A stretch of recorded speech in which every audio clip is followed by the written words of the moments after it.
ರೇಣುಕಾಸ್ವಾಮಿ ಕೊಲೆ ಕೇಸ್ನ ಸ್ಫೋಟಕ ಸುದ್ದಿ ನಿಮ್ಮ ಮುಂದೆ. ಕೊಲೆಯಾದ ಬಳಿಕ ದರ್ಶನ್ ಮಾಡಿದಾದ್ರು ಏನು, ಶವ ವಿಲೇವಾರಿಗೆ ಹೇಗೆಲ್ಲ ಪ್ಲಾನ್ ಆಯಿತು, ಇದೆಲ್ಲದರ ಕಂಪ್ಲೀಟ್ ಡೀಟೇಲ್ಸ್ ಅನ್ನ ನಿಮ್ಮ ಮುಂದೆ ಇಡ್ತಾ ಹೋಗ್ತೀವಿ.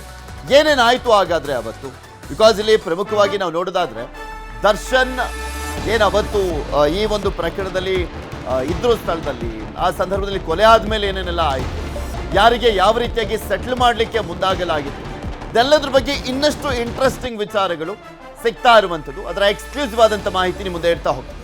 ಹಣ ಕೇಳಿದವರಿಗೆ ದರ್ಶನ್ ಹೇಳಿದ್ದಾದ್ರೂ ಏನು, ಹಾಗಾದ್ರೆ ಆ ಹಣ ಕೊಡುವಂಥ ಸಂದರ್ಭದಲ್ಲಿ ಯಾರ ಹತ್ರ ಹಣ ಇಸ್ಕೊಂಡಿದ್ರು, ಏನಂತ ಹೇಳಿದ್ರು, ಹಾಗೆ ಯಾವ ರೀತಿಯಾಗಿ ಸೆಟಲ್ಮೆಂಟ್ ಅವತ್ತು ನಡೆದಿತ್ತು ಆ ಕ್ಷಣದಲ್ಲಿ, ದರ್ಶನ್ ಆ ಕ್ಷಣಕ್ಕೆ ಹಣದ ವ್ಯವಸ್ಥೆ ಮಾಡಿದ್ದಾದ್ರೂ ಹೇಗೆ, ಇದೆಲ್ಲದರ ಕಂಪ್ಲೀಟ್ ಡೀಟೇಲ್ಸ್ ಇದೆ.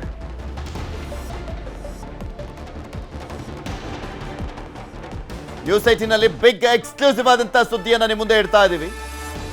ಏನಾಯ್ತು ಅವತ್ತು ಅಂತ, ಹಣ ಕೇಳಿದವರಿಗೆ ದರ್ಶನ್ ಏನ್ ಹೇಳಿದ್ರು ಅವತ್ತು, ದರ್ಶನ್ ಆ ಕ್ಷಣಕ್ಕೆ ಹಣದ ವ್ಯವಸ್ಥೆ ಮಾಡಿದ್ದಾದ್ರೂ ಹೇಗೆ, ನ್ಯೂಸ್ 18ನಲ್ಲಿ ಬಿಗ್ ಎಕ್ಸ್ಕ್ಲೂಸಿವ್ ಆದಂತ ಸುದ್ದಿ.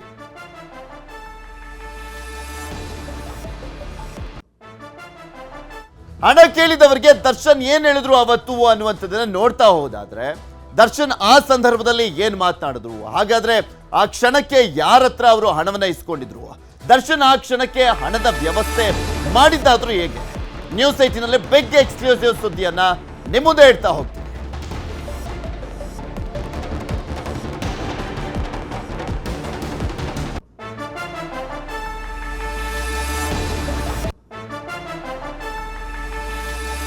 ದರ್ಶನ್ ಮನೆಯಲ್ಲಿ ಸಿಕ್ಕಿದ್ದಂಥದ್ದು ಲಕ್ಷ ಹಣ, 40 ಲಕ್ಷದ ಮೂಲ ಶೋಧವನ್ನ ನಡೆಸ್ತಾ ಇದೆ ಖಾಕಿ ಪಡೆ. ಪೊಲೀಸ್ ತನಿಖೆಯಲ್ಲಿ ಸಿಕ್ಕಂತ ಮಾಹಿತಿ ಆದ್ರೂ ಏನು, ಯಾರ ಹತ್ರ ಇಸ್ಕೊಂಡಿದ್ರು ದುಡ್ಡು, ಒಬ್ರಲ್ಲ ಇಬ್ರು ದರ್ಶನ್ಗೆ ಹಣವನ್ನ ಕೊಟ್ಟಿದ್ದು. ಒಬ್ರು ಬಿಬಿಎಂಪಿ ಮಾಜಿ ಉಪಮೇಯರ್ ಆಗಿರುವಂತ ಮೋಹನ್ ರಾಜ್, ಮತ್ತೊಬ್ರು ಯಾರು ಅಂದ್ರೆ ಮಿಲನ ಪ್ರಕಾಶ್ ಅವರು. ಈಗ ದರ್ಶನ್ ಚಿತ್ರದಲ್ಲಿ ನಟಿಸ್ತಾ ಇದಾರಲ್ಲ, ಡೆವಿಲ್ ಚಿತ್ರದ ನಿರ್ಮಾಪಕರು ಮಿಲನ ಪ್ರಕಾಶ್ ಅವರು ಕೂಡ ಹಣವನ್ನ ಕೊಟ್ಟಿದ್ರಂತೆ.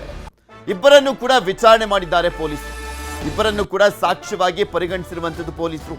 ಎಲ್ಲಿಂದ ಹಣ ಸಿಕ್ತು ಅನ್ನುವಂಥದ್ರ ಬಗ್ಗೆ ಮೂಲ ಕೆದಕ್ತಾ ಹೋದಂತೆ ಇಬ್ಬರು ಹಣ ಕೊಟ್ಟಿದ್ದಂಥದ್ರ ಬಗ್ಗೆ ಮಾಹಿತಿ ಸಿಗ್ತಾ ಇದೆ. ಒಬ್ಬರು ಮೋಹನ್ ರಾಜ್ ಅವರಿಂದ ಹಣವನ್ನ ಇಸ್ಕೊಳ್ಳಾಗಿತ್ತು, ಇನ್ನೊಂದು ಶೂಟಿಂಗ್ ನಡೀತಾ ಇದ್ದಂಥ ಕಾರಣಕ್ಕೋಸ್ಕರ ಡೆವಿಲ್ ಚಿತ್ರದ ಅಡ್ವಾನ್ಸ್, ಆ ಹಣ ಏನು ಅನ್ನುವಂಥದ್ರ ಬಗ್ಗೆ ತನಿಖೆ ಆಗ್ತಾ ಇದೆ. ಆದರೆ ಮಿಲನ ಪ್ರಕಾಶ್ ಅವರಿಂದಲೂ ಕೂಡ ಹಣ ಇಸ್ಕೊಂಡಿರೋದು ಗೊತ್ತಾಗಿದೆ. ಒಟ್ಟು 83.65 ಲಕ್ಷ ವಶಪಡಿಸಿಕೊಂಡಿರುವಂಥದ್ದು ಖಾಕಿ ಅವರು. ತನಿಖೆಯಲ್ಲಿ ಮತ್ತೊಂದು ಸ್ಫೋಟಕ ರಹಸ್ಯ ಬಯಲಾಗ್ತಾ ಇದೆ, ಯಾರ ಹತ್ರ ಹಣವನ್ನ ಇಸ್ಕೊಳ್ಳಾಗಿತ್ತು ಅಂತ. ಯಾಕೆಂದ್ರೆ ಇಲ್ಲಿ ಏನು ಶವವನ್ನ ವಿಲೇವಾರಿ ಮಾಡಲಿಕ್ಕೆ ಅಂತ 4 ಜನಕ್ಕೆ ಅಲ್ಲಿ ಜವಾಬ್ದಾರಿಯನ್ನ ಕೊಡ್ಲಾಗಿರುತ್ತಲ್ಲ, ಒಬ್ಬೊಬ್ಬರಿಗೂ ಕೂಡ 30 ಲಕ್ಷ ನಿಮಗೆ ಕೊಡ್ತೀವಿ, ನೀವು ಈ ಒಂದು ಶವವನ್ನ ಎಸ್ದು ಬನ್ನಿ, ನಿಮಗೆ ಏನೇ ಆದರೂ ಕೂಡ ಅದನ್ನ ನಾವು ನೋಡ್ಕೊಳ್ತೀವಿ ಅಂತ ಒಪ್ಪಿಸಲಾಗಿತ್ತು. ಆದ್ರೆ ಆ ಹಣ ಎಲ್ಲಿ ಸಿಕ್ತು ಅಂತ ನೋಡಿದ್ರೆ, ಒಂದು ಮಿಲನ ಪ್ರಕಾಶ್ ಅವರಿಂದ, ಮತ್ತೊಂದು ಇಲ್ಲಿ ಮೋಹನ್ ರಾಜ್ ಅವರಿಂದ ಅನ್ನುವಂಥದ್ದು ಸ್ಪಷ್ಟವಾಗಿ ಗೊತ್ತಾಗ್ತಾ ಇದೆ. ಇದೆಲ್ಲದ್ರ ಬಗ್ಗೆ ಮತ್ತಷ್ಟು ಮಾಹಿತಿಯನ್ನ ಕೊಡ್ತಾ ಹೋಗ್ತಾರೆ ನಮ್ಮ ಪ್ರತಿನಿಧಿ ಮಂಜುನಾಥ್, ನಮ್ಮ ಜೊತೆ ನೇರ ಸಂಪರ್ಕದಲ್ಲಿ ಜಾಯಿನ್ ಆಗ್ತಾ ಇದ್ದಾರೆ. ಮಂಜು, ಗಮನಿಸ್ತಾ ಇದ್ವಿ ಮೋಹನ್ ರಾಜ್ ಅವರೇ ದುಡ್ಡನ್ನ ಕೊಟ್ಟಿದ್ದಾರೆ ಅನ್ನುವಂಥದ್ರ ಬಗ್ಗೆ ಈ ಹಿಂದೆ ಎಲ್ಲ ನಾವು ನೋಡಿದೀವಿ. ಆದ್ರೆ ಒಬ್ಬರಲ್ಲೇ ಇಬ್ರು ಅನ್ನುವಂಥ ಮಾಹಿತಿ ಸಿಗ್ತಾ ಇರುವಂಥದ್ದು, ಅದು ಮತ್ತೊಬ್ರು ಮಿಲನ ಪ್ರಕಾಶ್ ಅಂತ.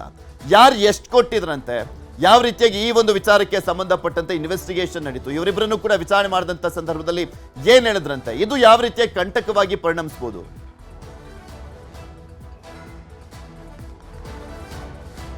ಪೃಥ್ವಿ, ರೇಣುಕಾಸ್ವಾಮಿ ಕೊಲೆ ಪ್ರಕರಣದಲ್ಲಿ ಇದುವರೆಗೂ ಕೂಡ ಪೊಲೀಸರು ಸೀಸ್ ಮಾಡಿರುವಂತಹ ಹಣ 83,65,000 ರೂಪಾಯಿ ಹಣವನ್ನ ಪೊಲೀಸರು ಸೀಸ್ ಮಾಡಿಕೊಂಡಿರುವಂತದ್ದು. ಯಾಕಂದ್ರೆ ಕೋರ್ಟ್ಗೆ ಕೊಟ್ಟಂತಹ ಅಧಿಕೃತ ದಾಖಲೆಗಳಲ್ಲಿ ಇಷ್ಟು ಹಣವನ್ನ ನಾವು ಸೀಸ್ ಮಾಡ್ಕೊಂಡಿದ್ವಿ. ಈ ಒಂದು ಹಣದ ಕುರಿತಾಗಿ ಈಗಾಗಲೇ ಇನ್ವೆಸ್ಟಿಗೇಷನ್ ಅನ್ನು ಕೂಡ ಮಾಡ್ತಾ ಇದ್ವಿ, ಇದರ ಹಣದ ಮೂಲವನ್ನು ಕೂಡ ಈಗಾಗಲೇ ಪತ್ತೆ ಮಾಡ್ತಾ ಇದೀವಿ ಅನ್ನುವಂಥದ್ದನ್ನು ಕೂಡ ಉಲ್ಲೇಖವನ್ನ ಮಾಡಿದ್ದಾರೆ. ಅದರಲ್ಲೂ ಕೂಡ ಪ್ರಮುಖವಾಗಿ 40 ಲಕ್ಷ ರೂಪಾಯಿ ಹಣವನ್ನ ಮೋಹನ್ ರಾಜ್ ಎಂಬುವಂತ ದರ್ಶನ್ ಸ್ನೇಹಿತನಿಂದ ಪಡ್ಕೊಂಡಿದ್ರೆ, ಉಳಿದಂತಹ ಹಣವನ್ನ ಮಿಲನ ಪ್ರಕಾಶ್ ಅವರಿಂದ ಪಡ್ಕೊಂಡಿರುವಂತದ್ದು ಕೂಡ ಈಗಾಗಲೇ ಪೊಲೀಸರ ತನಿಖೆಯ ಸಂದರ್ಭದಲ್ಲಿ ಬಯಲಾಗಿದೆ.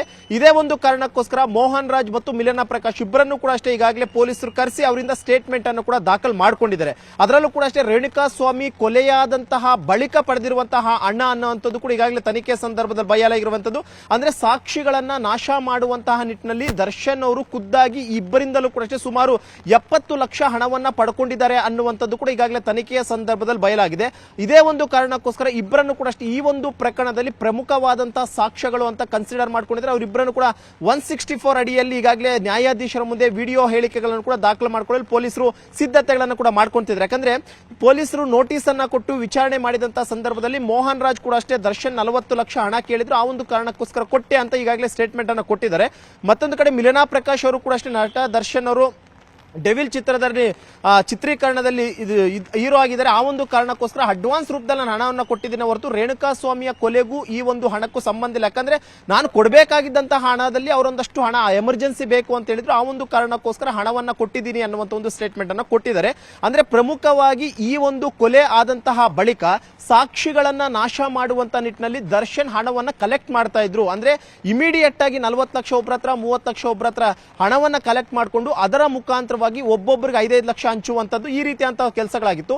ಅದರಂತೆ ರೇಣುಕಾ ಸ್ವಾಮಿ ಕೊಲೆ ಆದಂತಹ ಬಳಿಕ ಮೃತದೇಹವನ್ನ ಬಿಸಾಕೋಕೆ ಅಂತ ಹೇಳ್ಬಿಟ್ಟು ಸುಮಾರು 30 ಲಕ್ಷ ಹಣವನ್ನ ಪ್ರದೋಷ್ಗೆ ಕೊಡ್ತಾನೆ. ಅಂದ್ರೆ ಪ್ರದೋಷ್ಗೆ ಕೊಟ್ಟಂತಹ ಹಣದಲ್ಲಿ ಸುಮಾರು 4 ಜನರಿಗೆ 5-5 ಲಕ್ಷದಂತೆ ಇವರು ಹಣವನ್ನು ಕೂಡ ಹಂಚಿರ್ತಾರೆ.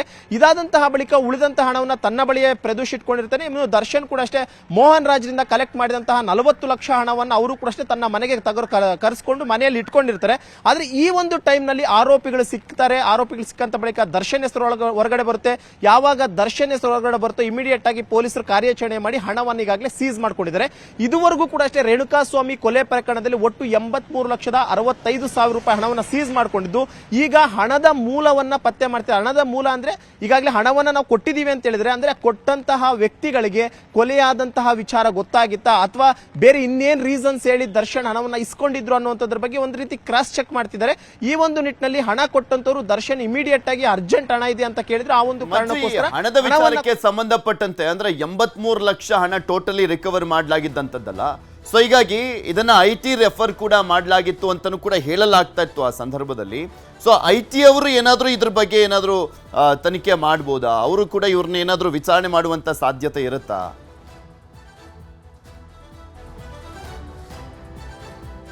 ಖಂಡಿತವಾಗ್ಲೂ ಪೃಥ್ವಿ, ಯಾವುದೇ ಒಬ್ಬ ವ್ಯಕ್ತಿಯ ಮನೆಯಲ್ಲಿ 3 ಲಕ್ಷಕ್ಕಿಂತಲೂ ಅಧಿಕ ಕ್ಯಾಶ್ ಏನಾದರೂ ಸಿಕ್ಕಂತ ಸಂದರ್ಭದಲ್ಲಿ ಅದನ್ನ ಇಮಿಡಿಯೇಟ್ ಆಗಿ ಸ್ಥಳೀಯ ಪೊಲೀಸರಾಗಿರ್ಬೋದು, ಇನ್ನಿತರ ಯಾವುದೇ ಏಜೆನ್ಸಿಗಳು IT ಅವರಿಗೆ ಅದನ್ನ ರೆಫರ್ ಮಾಡ್ತಾರೆ. ಅಂದ್ರೆ ಯಾವುದೇ ವ್ಯಕ್ತಿ 3 ಲಕ್ಷ ಹಣಕ್ಕಿಂತಲೂ ಕ್ಯಾಶ್ ರೂಪದಲ್ಲಿ ಏನಾದರೂ ಹಣ ಇಟ್ಕೊಂಡಿದ್ರೆ ಅದನ್ನ ಇಮಿಡಿಯೇಟ್ ಆಗಿ IT ಅವರು ಅದನ್ನ ಎಕ್ಸ್ಪ್ಲನೇಷನ್ ಕೇಳ್ತಾರೆ. ಅಂದ್ರೆ ಈ ಒಂದು ಹಣ ನಿಮ್ಗೆ ಎಲ್ಲಿಂದ ಬಂತು ಏನು ಅನ್ನೋದ್ರ ಬಗ್ಗೆ. ಆದ್ರೆ ಯಾವಾಗ ದರ್ಶನ್ ಅವರ ಮನೆಯಲ್ಲಿ ಒಂದ್ಸಲಿ 40 ಲಕ್ಷ ಸಿಗುತ್ತೆ, ಮತ್ತೊಂದು ಟೈಮ್ ನಲ್ಲಿ ಅವರು ಬೇರೆ ಬೇರೆ ಕೊಟ್ಟಿರುವಂತಹ 30 ಲಕ್ಷ ಸಿಗುತ್ತೆ. ಇದೆಲ್ಲದರ ಮೂಲದ ಬಗ್ಗೆ ಕೂಡ ಈಗಾಗಲೇ ಕಾಮಾಕ್ಷಿ ಪಾಳ್ಯ ಪೊಲೀಸರು ಈಗಾಗಲೇ IT ಅವ್ರಿಗೂ ಕೂಡ ಲೆಟರ್ ಬರೆದಿದ್ರು. ಜೊತೆಗೆ ಈ ಒಂದು ಹಣ ಯಾರಿಗೆ ಸೇರಿದ್ದು ಅನ್ನುವಂಥದ್ರಿಂದ ಹಿಡಿದು ಯಾರು ಕೊಟ್ಟಿದ್ದಾರೆ ಅನ್ನುವಂಥದ್ರ ಬಗ್ಗೆ ಕೂಡ ಈಗಾಗಲೇ ಬರೆದಿದ್ದಾರೆ. ಬಹುತೇಕ ಇನ್ಕಮ್ ಟ್ಯಾಕ್ಸ್ ಅಧಿಕಾರಿಗಳು ಕೂಡ ಅಷ್ಟೇ ಮೋಹನ್ ರಾಜ್ ಆಗಿರ್ಬೋದು, ಇವು ಮಿಲನಾ ಪ್ರಕಾಶ್ ಆಗಿರ್ಬೋದು, ಇವ್ರಿಗೂ ಕೂಡ ಅಷ್ಟೇ ನೋಟಿಸ್ ಅನ್ನ ಕೊಡುತ್ತೆ. ಆದ್ರೆ ಸದ್ಯಕ್ಕೆ ದರ್ಶನ್ ಈಗಾಗಲೇ ಪರಪ್ನ ಅಗ್ರಹಾರ ಜೈಲಿನಲ್ಲಿರುವಂತಹ ಕಾರಣಕ್ಕೋಸ್ಕರ ದರ್ಶನ್ ಎನ್ಕ್ವೈರಿಯನ್ನ ಬಹುತೇಕ IT ಅದಕ್ಕೆ ಒಂದೊಂದು ಸ್ವಲ್ಪ ದಿನ ಆದ್ಮೇಲೆ ಮಾಡಬಹುದು ಅಥವಾ IT ಅಧಿಕಾರಿಗಳು ಜೈಲ್ಗೆ ಹೋಗಿ ಅವರನ್ನ ಸ್ಟೇಟ್ಮೆಂಟ್ ಅನ್ನು ಕೂಡ ದಾಖಲು ಮಾಡ್ಕೊಳ್ಬಹುದು. ಆದ್ರೆ ಸದ್ಯಕ್ಕೆ ಮೋಹನ್ ರಾಜ್ ಆಗಿರ್ಬೋದು, ಮಿಲನಾ ಪ್ರಕಾಶ್ ಇವರಿಬ್ಬರಿಗೂ ಕೂಡ ಅಷ್ಟೇ ITಯ ಸಂಕಷ್ಟ ಕೂಡ ಕಾದಿದೆ. ಯಾಕಂದ್ರೆ ಅಷ್ಟು ಹಣವನ್ನ ನೀವು ಎಲ್ಲಿಂದ ತಂದ್ರಿ, ಯಾವ ಒಂದು ರೂಪದಲ್ಲಿ ಕೊಟ್ರಿ, ಜೊತೆಗೆ ಅಷ್ಟು ಹಣ ನಿಮ್ದ ಮೂಲ ಯಾವುದು ಅನ್ನುವಂಥದ್ರ ಬಗ್ಗೆ ಕೂಡ ಇನ್ಕಮ್ ಟ್ಯಾಕ್ಸ್ ಅಧಿಕಾರಿಗಳು ಕೂಡ ಅಷ್ಟೇ ಮಾಹಿತಿಯನ್ನ ಕಲೆ ಹಾಕ್ತಾರೆ. ಪೃಥ್ವಿ, ಕನ್ನಡಿಗರ ಮೆಚ್ಚಿನ ನಿಮ್ಮ ನ್ಯೂಸ್ 18 ಕನ್ನಡ ಈಗ ವಾಟ್ಸ್ಆಪ್ನಲ್ಲಿಯೂ ಲಭ್ಯ. ಕರ್ನಾಟಕ ಮತ್ತು ದೇಶ ವಿದೇಶದ 360 ಡಿಗ್ರಿ ಸುದ್ದಿ ವಿವರವನ್ನ ನೀವು ನಿಮ್ಮ ಕೈ ಬೆರಳುಗಳಲ್ಲಿಯೇ ಪಡೆಯೋದಿಕ್ಕೆ ಈ QR ಕೋಡ್ ಅನ್ನ ಸ್ಕ್ಯಾನ್ ಮಾಡಿ. ನಮ್ಮ ಚಾನೆಲ್ ಅನ್ನ ಫಾಲೋ ಮಾಡಿ, ನೋಟಿಫಿಕೇಶನ್ ಆನ್ ಮಾಡಿ.